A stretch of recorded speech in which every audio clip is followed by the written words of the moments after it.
Olá, pessoal. Eu sou a Malu do time de comunicação do Pulse. Estamos começando mais uma Hora da Prosa, um projeto em parceria com o AgriHub Space. Para quem já vem acompanhando a gente nessas edições, conhece um pouquinho do Pulse. Para quem não conhece, o nosso Hub é uma iniciativa da Raizen. Nós trabalhamos com inovação aberta, conectando startups a universidades, investidores, a própria Raizen e outros players do mercado. Nós aproximamos áreas de negócio e pessoas que tenham um desafio a empreendedores que tenham soluções inovadoras. A Raizen é uma empresa integrada de energia que atua em todas as etapas do processo, desde o cultivo da cana, produção de etanol, açúcar e bioenergia, até a logística, distribuição e comercialização de combustíveis. Na moderação comigo hoje está o Magnus, do AgriHub Space, que vai falar um pouquinho para a gente sobre o Hub também. Então, o AgriHub Space é um hub de inovação focado no agronegócio.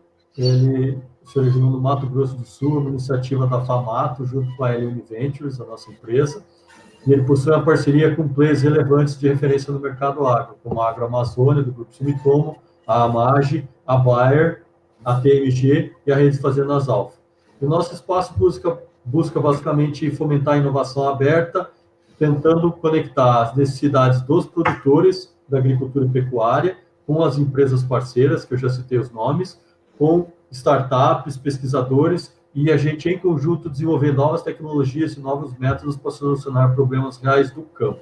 Esse é o nosso primeiro ano de inovação. A gente conta com, além das 5 empresas parceiras, 16 startups residentes, além de 4 projetos de pesquisa que visam ter a parceria entre os produtores e as empresas.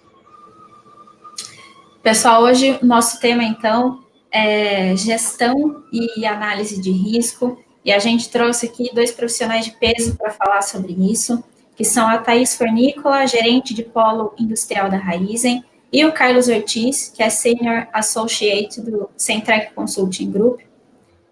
Vou chamar nossos convidados aqui. Thaís, Carlos, primeiramente, muito obrigada por aceitarem o convite para participar desse Hora da Prosa com a gente. Queria que vocês dessem um oi para quem está assistindo, se apresentassem aí rapidamente. Olá, pessoal, eu sou a Thaís, eu sou engenheira elétrica de formação, formada na Mauá. Trabalhei já em consultoria de processos e sistemas e estou há 10 anos no mundo, na Raizen, né? Entrei era COSAN e tenho passado por diversas áreas aí, desde RH até área mais financeira, gestão de contratos. Já fui da área de manutenção automotiva também e agora estou liderando a parte industrial do Polo Piracicaba, sempre focada aí com transformação de processos e pessoas e colocar um pouquinho mais de controle e de gestão nos processos por onde eu passei. Estou aqui hoje para bater um papo, falar um pouco sobre gestão aí nesse momento difícil, adverso que a gente está passando. Obrigada pelo convite, Malu. Olá, eu sou o Carlos Ortiz, sou agrônomo, formado aí também em Piracicaba, na Exalc, há 30 e tantos anos. Eu trabalhei 11 anos tocando empresa agrícola, abri fazenda, e depois de um mestrado aqui nos Estados Unidos, eu toquei o Rabobank, fiz boa parte da parte comercial do banco durante muitos anos, quase 2 décadas. Primeiro, a parte corporativa, pegava as usinas, os traders, cooperativas, e depois a parte agrícola, e durante quase 10 anos também. E montei a parte agrícola dentro do Itaú BBA, na área de atacado, e depois resolvi me aposentar da vida de executivo de banco e fiz uma coisa que fazia bastante tempo que eu queria, que é me dedicar à análise e a treinamento, capacitação em gestão de risco e gestão financeira, especialmente para a agricultura. E por isso eu me juntei a um centro que só faz isso, o Centrec, no Illinois, nos Estados Unidos. São uns 8 pessoas bem senior, com muita experiência nessa área de gestão de risco, finanças, crédito para a agricultura. E é isso que eu tenho feito hoje em dia, talvez consiga trazer alguma contribuição para vocês nessa área. Obrigado. Legal, pessoal. Vamos começar a nossa prosa, então, hoje, pela Thaís. Vamos lá? Vamos lá. Eu trouxe um pouquinho aqui do que eu tenho, né, tentado me estruturar. Acho que a gente está aprendendo muito nesse novo cenário, né? Esse novo cenário de muita incerteza, né? E tudo muito diferente do que a gente sempre viveu, né? Então, quando a gente fala de gestão, tem muito de planejamento, de experiência, de tentar buscar sempre mapear, né, todos os riscos, os cenários, os planos, planejar, e agora a gente se vê numa situação em que a gente está aprendendo no dia a dia, né, por mais que a gente planeje, o dia seguinte é diferente, né, vem outros questionamentos, outras perguntas. Então, eu coloquei alguns pontos, assim, que eu acho que são cruciais para a gente manter a gestão, manter o nosso resultado, manter a nossa performance e garantir que o time esteja junto com a gente, que a gente também esteja ouvindo o time e que a gente esteja construindo a solução nesse momento tão adverso juntos, né?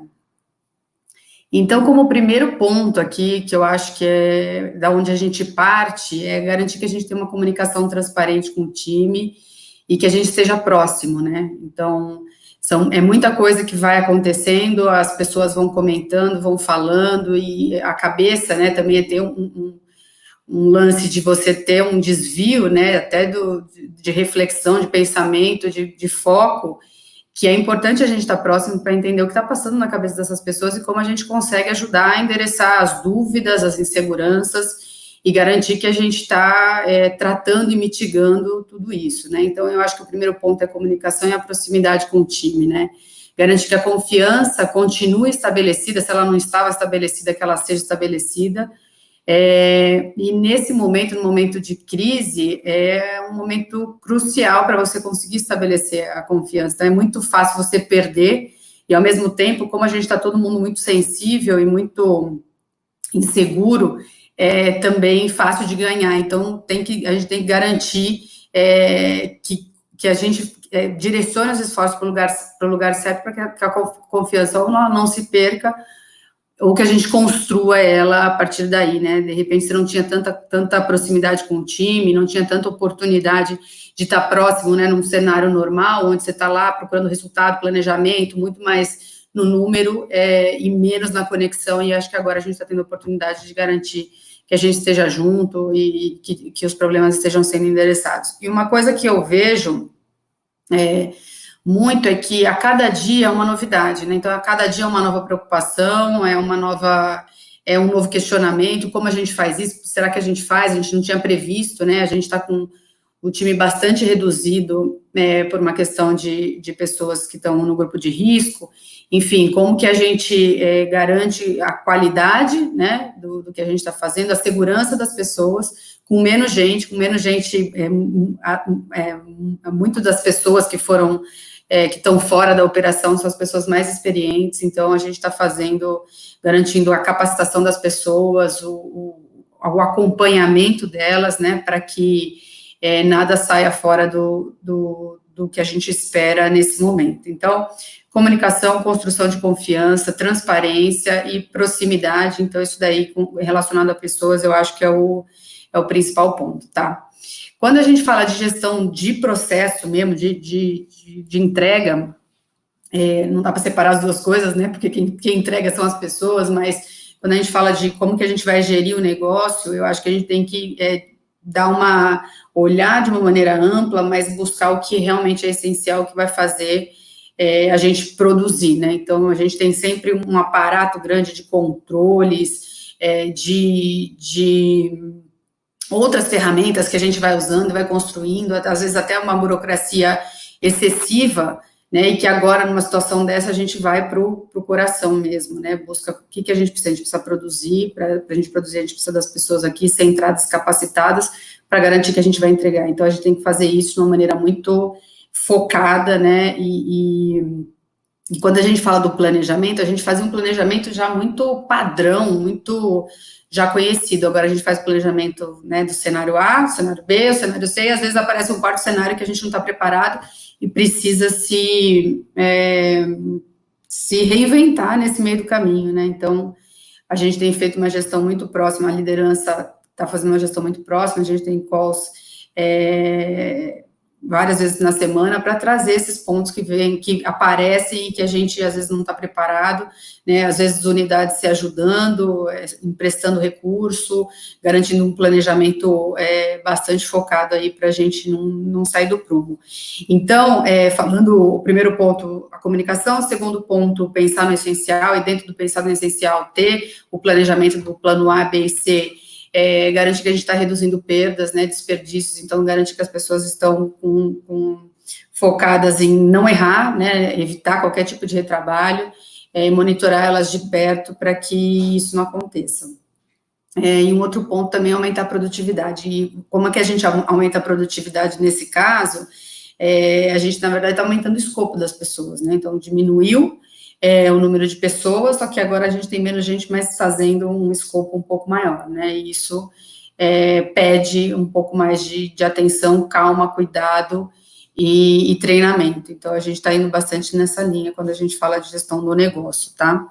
Terceiro ponto é controle e monitoramento, né? Então, monitorar o que está acontecendo, monitorar o resultado, qualquer desvio, ser muito ágil, né, na reação, né, na tomada de decisão para evitar o próximo desvio, né? Então, naquilo que a gente garantiu, definiu como core, como coração, que é a produção, como que a gente garante que aquele reloginho, ele roda, né, já que você não tem as outras distrações, que aquele reloginho rode de maneira bastante produtiva, eficiente, sem nenhuma perda, né? E em quarto, gente, que eu acho que é um dos pontos mais importantes aí, junto com a comunicação, é a gente pensar no médio prazo, tudo isso vai passar, né, e o que pode custar muito caro para a gente. Obviamente, nós vamos ter os impactos dessa safra, né, nessa safra, de acordo com todo o cenário econômico e com tudo que a gente já está tendo de perda, com diminuição de demanda e tudo isso, mas se a gente puder olhar, né, daqui 3, 4, 5, 6 meses, o que a gente não pode ter perdido, né? Eu acho que é aí que a gente tem que focar, né, que são as pessoas, são os nossos talentos que já têm conhecimento, já têm experiência, que já estão aqui, já fazendo a diferença há muito tempo.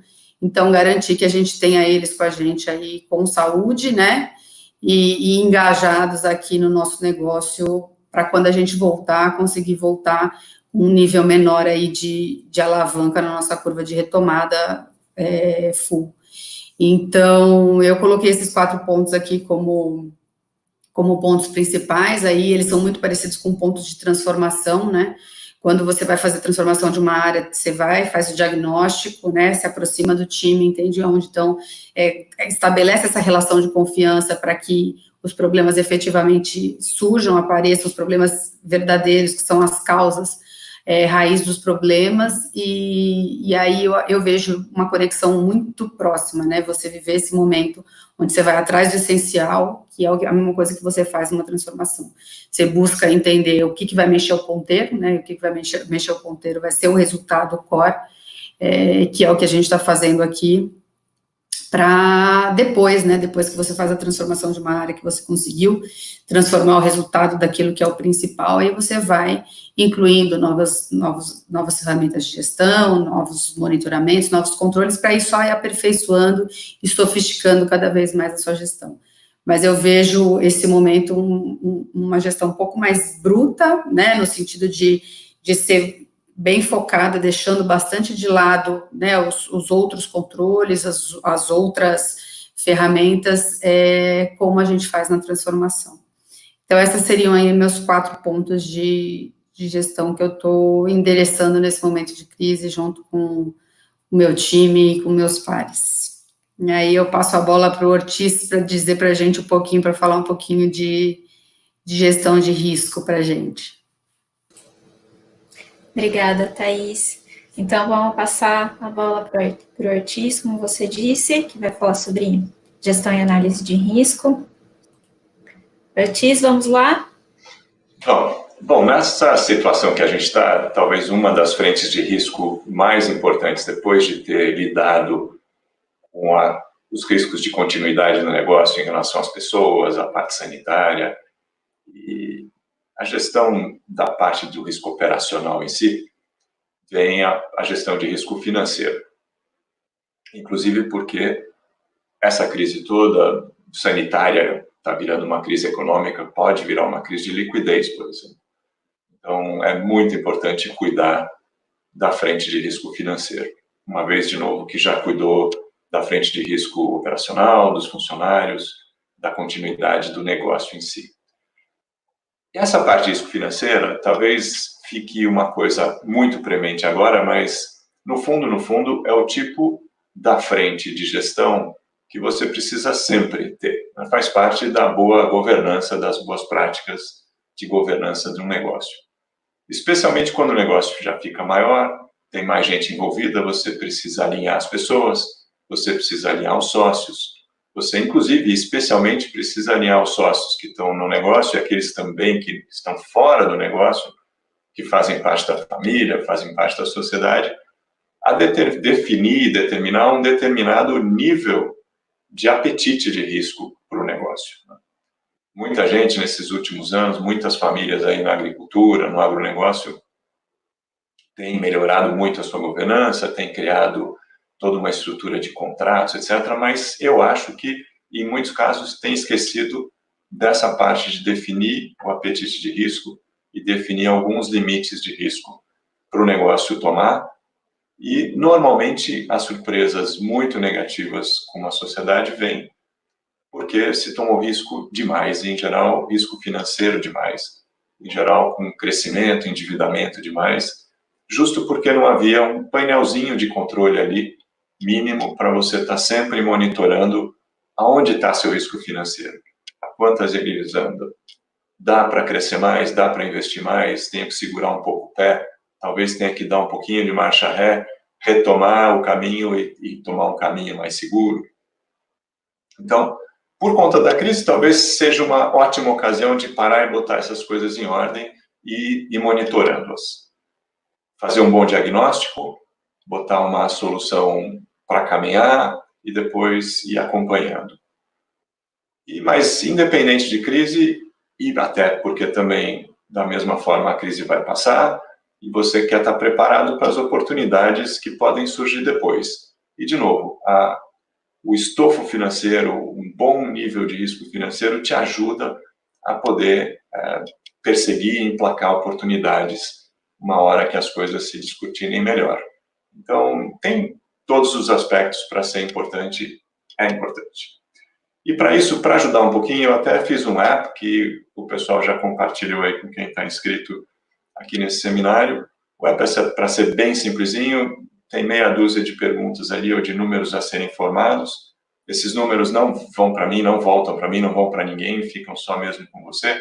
O app é simplesmente uma forma de facilitar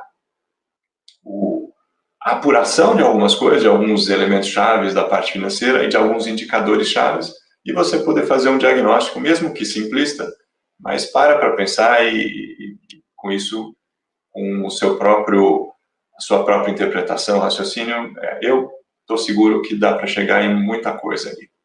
Então, um dos primeiros pontos ali que você vai ver no app é identificar o resultado operacional do seu negócio. Né? Quanto de caixa vindo do próprio negócio, do coração do negócio, eu estou gerando. E isso é o conhecido EBITDA, né? O jargão EBITDA, o EBITDA, que é o resultado antes de juros, antes de depreciação, antes de imposto de renda. Ele é a receita menos as despesas do negócio, despesas caixa do negócio, sem colocar juros e sem colocar depreciação nem imposto de renda nessas despesas. Despesa de campo, despesa de produção, despesa de escritório, administrativas gerais, aquelas que você realmente paga com caixa. Nada de custo de oportunidade ou depreciação, nada disso. Visto o EBITDA te ajuda a apurar dois indicadores chavíssimos. Um é a capacidade de pagamento, capacidade de servir a dívida. E aí você compara o EBITDA com juros e amortização. Esse número não pode estar apertado.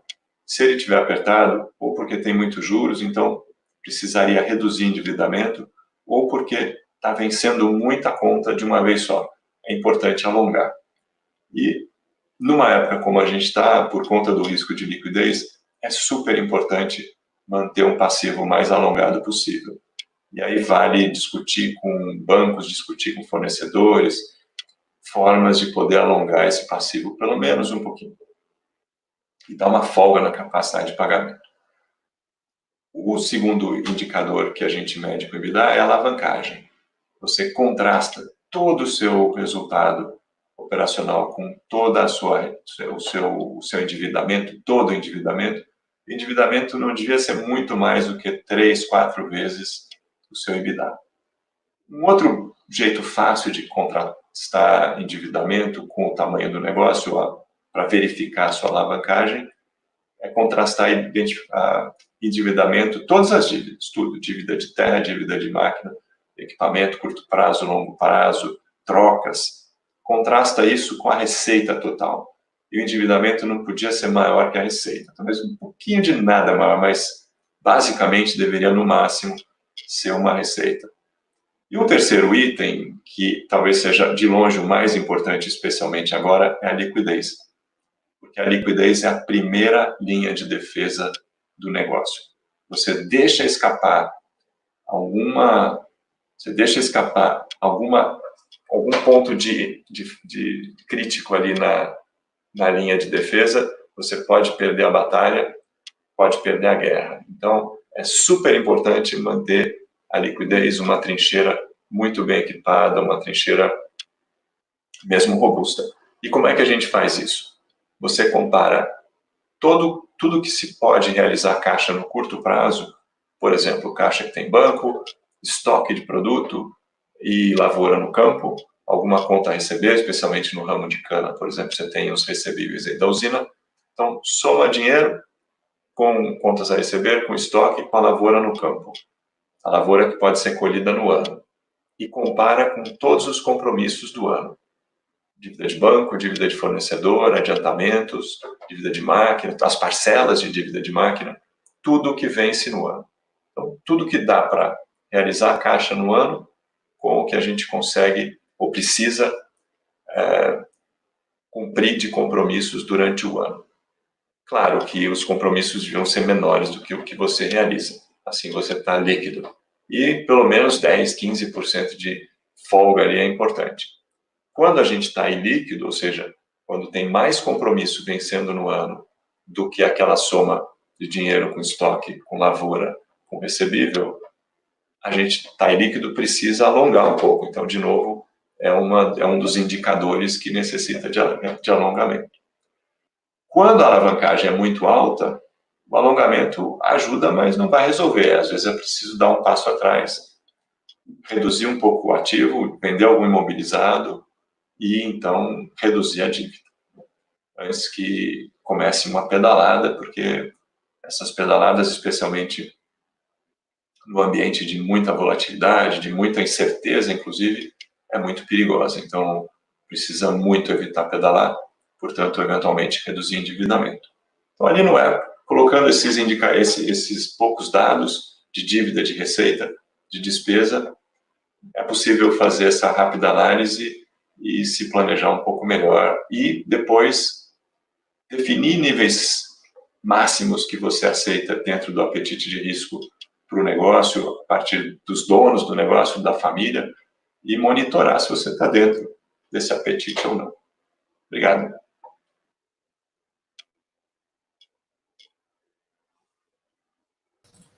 Obrigada, Ortiz. Vamos voltar aqui com o pessoal para as perguntas. Magnus, Thaís. Vamos lá. Vou pegar um gancho do que a Thaís falou dos pilares da transformação, né? E olhar um pouco mais para a equipe, imaginando que nesse cenário as pessoas estão indiretamente ou diretamente abaladas, porque certeza, um monte de notícia, um monte de coisa. Então, a pergunta é como é que a gente consegue, ou como é que o gestor consegue saber essas reais, entender essas reais necessidades da equipe e como é que endereça isso no meio desse pilar todo que você tinha colocado. Vamos lá, Magnus. Eu acho que não tem muito segredo, né? O segredo é a gente conseguir se conectar com a equipe confiar na gente e trazer os pontos, né? Então, mas é muito diferente as preocupações, está todo mundo meio receoso, né? Assustado, mas tem pessoas que estão mais com medo, né? Tem outras pessoas que estão mais preocupadas com algum familiar, outras pessoas estão mais preocupadas com o emprego, entendeu? Então, eu acho que a gente ter essa confiança, né, e transparência, e estar próximo da equipe para eles poderem trazer isso para a gente, ajuda a gente a tranquilizar na medida do possível, né, porque também não tem muito segredo, ninguém sabe o que vai acontecer amanhã, mas eu acho que a gente tem evoluído muito. Aqui na Raizen, o Rubens Ometo deixou muito claro que a gente não vai ter nenhum tipo de desligamento, então eu acho que isso também já dá uma aliviada nas pessoas que estão, né, que tinham insegurança de perder emprego, então acho que esse já é um ponto. Fica mais a preocupação do dia a dia, da parte operacional, para a gente se cuidar, né, então a gente está na linha de frente, a gente é considerado uma indústria essencial, então a gente está trabalhando, está todo mundo no campo, mas garantir que, né, o nosso dia a dia seja mais leve, né, então deixando à disposição todas as ferramentas, todos os EPIs, todo o álcool gel, toda diretriz, até procedimento para a gente se cuidar e dar toda a tranquilidade para as pessoas trabalharem, né, e se colocar à disposição para ajudar no que for preciso. Então, não tem muito segredo, não, é comunicar, transparência e endereçar o que a gente pode, né, às vezes tem algum... ajudar, inclusive, né, quando você pega o pessoal de campo, falta informação, né, de como cuidar de um familiar, de como garantir a higienização dentro de casa. Então, a gente tem feito muito essa parte educacional, entre aspas, com todo o nosso pessoal, que é bastante gente. Nós estamos falando de 25 mil pessoas aqui no negócio de IAB. Tá? Então, é mais ou menos isso. Tem muita margem. Ortiz, quer comentar alguma coisa nesse lado de pessoas, ou as pessoas se encaixam dentro do grupo de risco aí? Falando um pouco mais. Claro, definitivamente, acho que são duas. As pessoas fazem parte decididamente da continuidade do negócio e de como esse negócio vai reagir. Então, coordenar as pessoas, centralizar um pouco a orientação para as pessoas e ter um bom processo de comunicação para as pessoas, de duas vias, né? É crucial. O resto todo pode estar muito bem pensado, mas se as pessoas não estiverem alinhadas, não estiverem agindo de acordo, não estiverem bem orientadas e bem tranquilas, ou mais tranquila possível, não vai funcionar. Então, dentro do processo de rever o negócio e preparar o negócio para uma situação de crise, as pessoas estão ali no primeiro lugar, fazem parte dos primeiros passos, né? E a comunicação com elas é essencial. Eu até preparei uma peça e circulei uma peça esses dias sobre isso no LinkedIn e no Instagram para poder eventualmente ajudar alguém nesse ramo agrícola, que não é um ramo que está acostumado muito com essa lida com crises, né? E especialmente uma lida estruturada de comunicação de crise com pessoas. Muito legal. Falando em preparações também, você comentou bastante do teu app ali de análise de risco. Queria falar um pouco mais sobre ferramentas em geral, assim, fora o app, quer dizer, que tipo de ferramentas as pessoas costumam utilizar, ou se só o Excel resolve tudo, ou como é que funciona isso aí para esse cenário mais abrupto, né? Logicamente, uma coisa um pouco mais planejada, o pessoal pode fazer uso de outras histórias, mas... Bom, o Excel resolve muito, né? Mas o Excel em si é uma planilha em branco, né? Então tem que povoá-la, né, com alguma coisa. E aí eu acho que talvez tenham duas coisas que ajudam muito a você usar o Excel, e depois tem uma outra abordagem de risco e de planejamento diante de risco, e mais do que risco, porque risco talvez a gente defina normalmente como volatilidade, né? Eu acho que o que tem hoje é incerteza. Uhum. É diferente volatilidade e incerteza, ou risco de incerteza, porque volatilidade é um pouco mais ou um pouco menos da mesma coisa, e existe aquela flutuação. A incerteza é aquela bomba, né, que muito positiva ou muito negativa, mas ela rompe com a linha que vinha vindo, ou aquela curva volátil que vinha vindo. E a gente está muito mais diante de incerteza, talvez até, do que volatilidade, porque o futuro seguramente já não está sendo mais linear em relação ao passado, né? Então, a gente tem que pensar que podem ser outras linhas, mas a linha que vinha vindo do passado já não é mais. E eu vou comentar um pouquinho sobre isso em seguida, mas acho que, voltando para a história do Excel, acho que tem duas coisas que o Excel pode ajudar muito a fazer. A primeira coisa é, para você obter aqueles indicadores que eu comentei, que estão lá, um jeito facinho de calcular no app, e o que tem por trás do app é um Excel, você precisa fazer uma projeção financeira do seu negócio, né? Projetar a receita, nem que seja projetar o passado, inclusive, né?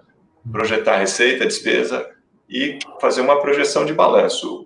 Como é que vai ser o meu estoque, como é que vai ser a minha lavoura, como é que vai ser as minhas contas a receber do ano passado, desse ano, do ano que vem, do outro ano, e da mesma forma os meus passivos, né? Como é que tem sido e deve ser a minha dívida de curto prazo, de longo prazo. Então, precisa ter um balancinho projetado e precisa ter um demonstrativo projetado. E aí, daí o resto é calcular os indicadores. E se você tiver uns indicadores muito ruins, bom, o que fazer? É justo o que eu tinha comentado um pouco no começo, e o que esse app junta ali num Excel muito simplificado, uma forma simplista de abordar e fazer. A outra coisa que normalmente, e aí sim é uma ferramenta mais séria, usada muito seriamente na gestão de risco, inclusive nas instituições que tomam muito risco todo dia, o dia inteirinho, cujo business é tomar risco, como um banco ou uma empresa de trading, é você calcular o valor que está em risco de cada risco que possa existir. E eu também fiz um appzinho e está no website meu lá, que é agrifintech.com.br. E ali tem uma ferramenta que chama Risk Ranking, que é ranqueamento de risco. E parece sofisticado, mas no fundo é muito simples, que é o seguinte: você elenca todos os riscos que você pode ter. E normalmente tinham 3 riscos que, quando eu faço esses exercícios com meus alunos aí nos meus cursos, o pessoal dava risada. Um era risco de descontinuidade de cadeia de suprimentos, e aí a crise de caminhoneiros no Brasil trouxe um exemplo muito gritante. Depois, risco país, e aí os americanos em geral, os que davam risada, que mais ou menos isso não existia. E está aí existindo hoje em dia, o risco país americano não é pequeno. E o terceiro é o risco de epidemia rompendo a parte de gestão, dando descontinuidade de gestão.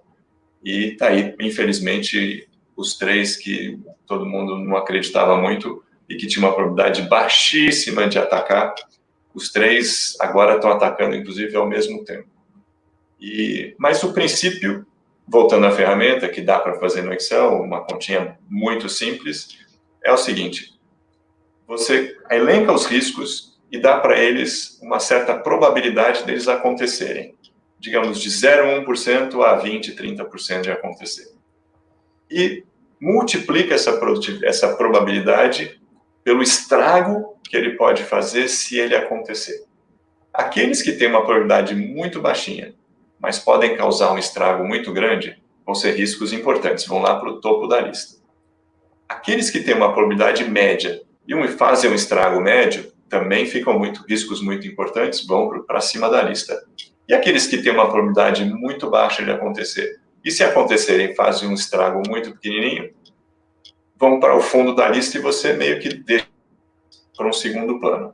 E trabalha nos 10, 12 riscos mais importantes. E aí tem que ter um trabalho para cada um monitoramento para cada um, muito parecido como faz com risco de praga, lavoura, praga, mato e doença em lavoura, no manejo integrado. Você define o limite e aí você, então, monitora e a partir do limite você controla se acontecer de vazar o limite. E a terceira ferramenta, que é aquela para lidar com incertezas, é uma ferramenta conhecida como análise de cenários, né? Porque o que a gente está adiante agora talvez sejam cenários muito distintos um do outro. Pode ser que essa crise, especialmente econômica, vá muito fundo e seja muito longa. Ela muda muita coisa se ela for muito funda e muito longa. Muda o poder de compra, muda a distribuição de mercados, muda a segmentação que você vai fazer nos mercados, com a clientela. Outra coisa que pode acontecer também, que torna cenários, que define cenários muito diferentes, é como as cadeias de suprimentos vão se recompor, né? Com muita empresa que teve descontinuidade, parou, inclusive, zerou a atividade, e o fluxo de containers que está tendo problemas. Então, tem vários elementos aí na cadeia de suprimentos que estão em transformação e alguns já foram rompidos. E, especialmente, talvez o que mais tenha se transformado tão rápido sejam os consumidores e muitas empresas que foram online, foram para digital. E isso muda muita coisa muito depressa. Então, análise de cenários serve para isso, né? Você se colocar num cenário em que algumas coisas acontecem, outras não, outras coisas acontecem muito, e aí como é que fica? Legal. Pegar esse gancho do risco, né? Mas pelo que uma vez falaram que em chinês a palavra crise quer dizer risco e oportunidade. Então, falando bastante do risco, tem que olhar o outro lado que pode ter oportunidades. Daí você consegue enxergar alguma oportunidade ali no dia a dia ali no meio da crise? Ou como é que a gente enxerga? Eu acho que a gente está vendo muita oportunidade, né, de fazer as coisas de maneira diferente, às vezes muito mais simples, desburocratizar muita coisa, né? Então, assim, até na vida pessoal a gente vê como a gente consegue viver com menos complexidade, né? Então, eu estou vendo essa crise como, lógico que tem todo, né, a parte difícil de tudo isso, mas eu acho que a gente vai sair muito mais focado, né, do outro lado, procurando realmente entender o que realmente vai fazer a diferença, o que vai mexer ponteiro, e não ficar perdendo tempo com coisa que muitas vezes a gente se distrai e investe tempo e cérebro em coisa que não vai fazer diferença nenhuma, né? Então, eu estou vendo uma evolução muito grande nesse sentido. Vejo também que o time, né, a gente vê, às vezes a pessoa meio apreensiva, cara, a gente tem que olhar pelo outro lado também, né, o copo meio cheio. Graças a Deus que a gente está com saúde para estar aqui, né, para estar lá trabalhando, então tendo a oportunidade também de ajudar os médicos que precisam sair com o carro, precisam do combustível, os doentes que precisam se deslocar. Então, assim, a gente tenta colocar também para o nosso time o lado bom, o lado legal de estar fazendo parte dessa crise no front, né? Então, eu vejo muita oportunidade de simplificar muita coisa, a gente ser muito mais digital. Eu estou vendo eu estou achando o máximo, né, essas consultas online, né, com o médico. É um puta de um prejuízo de tempo, né? Você vai até lá para o cara ver um negócio que está na tela dele, muitas vezes o exame. Então, acho que a gente vai evoluir muito com relação a isso. E nas empresas, eu vi um chargezinho esses dias que fala: quem acelerou a transformação digital aí na sua companhia, né? Foi o método ágil?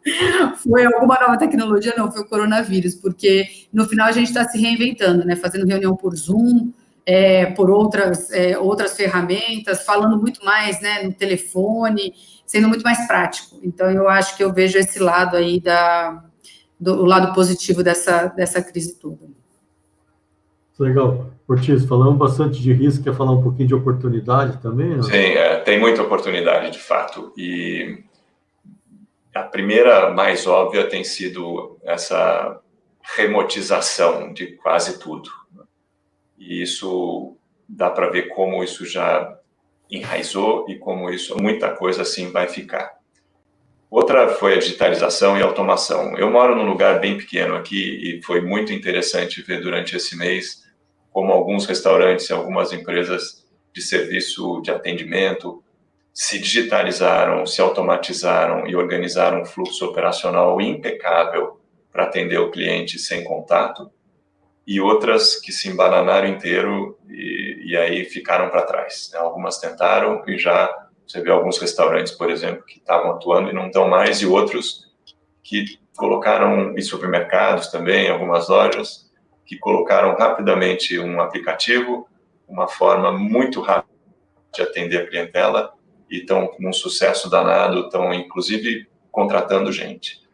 E portanto, a eficiência operacional e o enxugamento operacional do processo foi chave para esses que tiveram sucesso já se estabelecerem de uma nova forma. inclusive reforçarem a fidelidade dos seus clientes, né? E depois a interface digital. Então, isso é uma super oportunidade para uma porção de empresas, e a agricultura e a agroindústria estão bem para trás nisso em relação a outros setores e deveriam estar aproveitando isso, mas especialmente começando por uma busca de eficiência operacional antes de mais nada, porque senão se embanana inteiro. E a outra frente também, que eu acho que vale a pena e depende muito do ramo em que as pessoas estão, aí, quem está nos assistindo, né?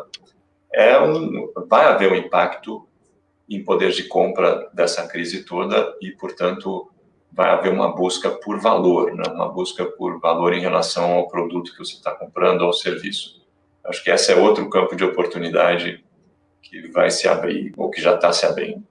E uma terceira frente é justo todas essas rupturas de cadeia de suprimentos têm mostrado o risco de ter cadeias muito concentradas, e estou falando até em cadeias globais, né, muito concentradas, muito coordenadas numa linha só. Isso tem se mostrado desastroso em uma porção de cadeias, né? Só para dar um exemplo, faz 45 dias que praticamente não existe papel higiênico aqui nos supermercados, então precisa muita ruptura para um produto relativamente simples como esse, né? E então a regionalização, a relocação de ativos, inclusive muitas cooperativas aqui nos Estados Unidos já fizeram isso para insumos, justo nessa safra agora. Redistribuíram toda a sua logística de insumos para evitar concentração e evitar dependência concentrada. Isso é uma tendência e também abre muita oportunidade. E por último, talvez juntando, né, a questão da incerteza com essas oportunidades, o problema todo, o desafio todo para isso é que tem algumas que são óbvias, como essas que eu comentei, mas tem algumas que não são tão óbvias, porque qual cenário vai prevalecer é muito difícil. Então, precisa estar constantemente rastreando qual cenário, para que cenário a gente realmente pode estar caminhando, e aí se posicionando rapidamente. Para isso precisa uma certa flexibilidade, precisa caixa, né? Precisa liquidez, para rapidamente poder pular em cima de uma oportunidade que parece que está se descortinando conforme um cenário ou outro for se revelando. Pessoal, aproveitando que vocês dois tocaram no ponto da digitalização, da tecnologia, como vocês enxergam que as agtechs e as agfintechs podem contribuir nesse momento?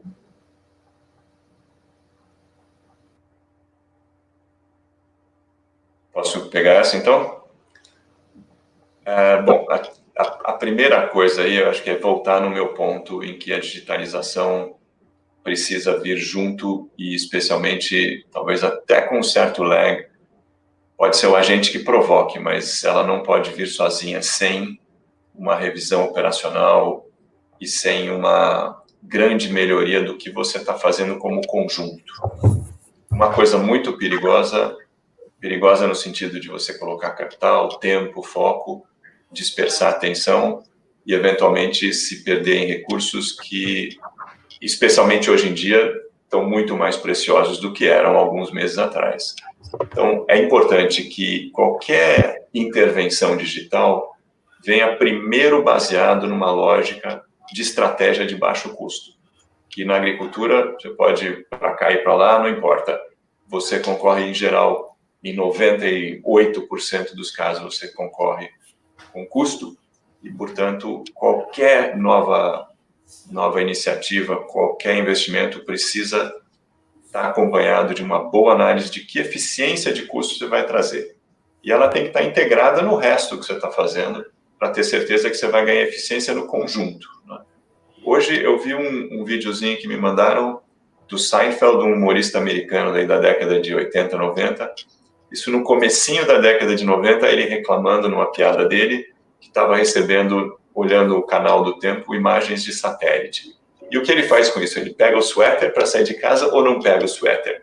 E é assim que tem que tomar cuidado, né? Não adianta muita imagem, não adianta mais aplicativo, mais isso, mais aquilo, se você não conectar aquilo com o que realmente vai te trazer eficiência. Então, tem muita oportunidade para isso, mas precisa ser uma coisa bem avaliada e colocada no conjunto de como isso vai trazer eficiência e redução de custo para a agricultura.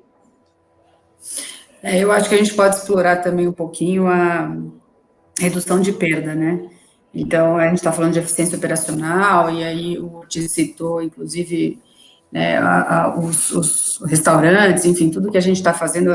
Se a gente não tiver, né, bem feito um processo por trás que garanta ele ser slim, ele ser o mais seco possível, o mais redondo também, né, garantindo que todas as etapas estejam mais enxuta possível, não vai adiantar nada também a transformação, a tecnologia, se a gente não tirar os gargalos no processo.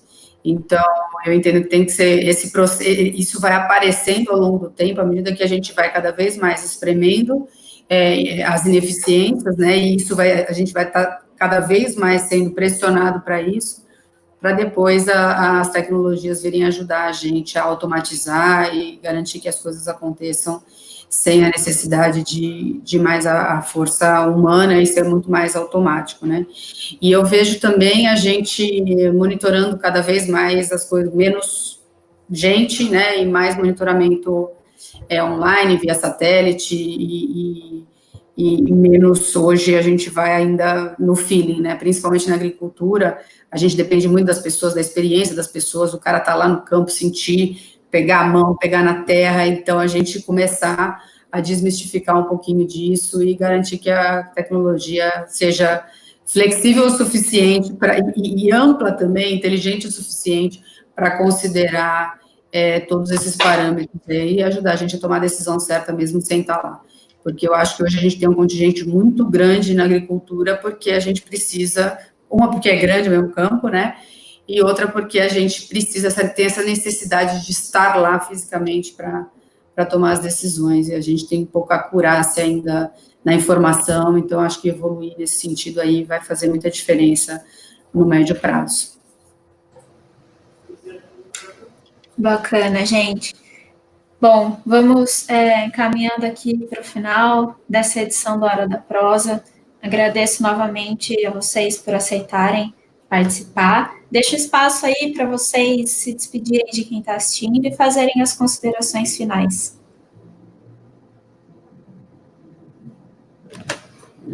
Quer começar, Ortiz? Oi, estou aqui.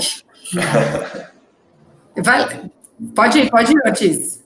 Bom, obrigado pela oportunidade. Eu acho que é sempre, especialmente agora, né, no momento que a gente está vivendo, importante poder compartilhar um pouco dessa visão de risco, porque normalmente os negócios vão mal, dificilmente, claro, hoje talvez a gente esteja vivendo interrupções de receita, mas dificilmente por conta de baixa de receita, ou por conta de alta de custos, ou virada de câmbio. Os negócios em geral vão mal porque há um desalinhamento de equilíbrios financeiros, e especialmente na agricultura no Brasil, que o produtor não tem uma contabilidade completa, com balanço, partida dobrada, alguns indicadores nem são monitorados, e então é importante, se não era muito importante antes, é muito importante hoje. E aí a hora que pega o jeitão, vai perceber que é muito importante sempre monitorar indicadores financeiros, e eu espero que isso passa a ser bem, bem comum na agricultura brasileira, porque reduz muito o risco. Obrigado pela oportunidade. Muito legal. Também queria agradecer aí o convite, o bate-papo. Acho que o que o Ortiz falou vai muito em linha com o que eu penso de estar próximo e fazer o monitoramento, né? Então, monitorar as pessoas, estar próximo das pessoas nesse momento difícil, a gente sabe que vai passar, né? Dar uma mensagem de esperança e de vamos junto, continuar no foco. Mas o monitoramento também do processo, do resultado, né, do nosso, garantir que a nossa PDCAzinho está rodando e que a gente vai fazer o melhor possível com o que a gente tem, da maneira mais eficiente possível, seja ele monitorar resultado financeiro, resultado de produção, mas eu acho que não tem outra dica que não estar próximo, de olho no que é essencial, no que é importante, e a gente vai sair daqui dessa, acho que muito mais maduro, muito mais focado, muito mais prático. Eu tô vendo uma nova era depois que tudo isso passar, e positiva, no lado positivo da gente ser mais eficiente mesmo. Então, agradeço o convite e até mais. Eu queria agradecer a participação de vocês, a sabemos a importância da hora de cada um de vocês nesse momento aí que as equipes estão demandando, que o mercado está demandando, e ter um conhecimento compartilhado com a gente, eu acho muito interessante, muito relevante para o mercado como todos. A gente está muito agradecido pela participação de vocês. Então, pessoal, esse foi mais um Hora da Prosa. Na próxima semana, não percam, a gente vai falar sobre digitalização do maquinário. Muito obrigada a todo mundo que acompanhou e até a próxima. Obrigado, até logo. Tchau, tchau.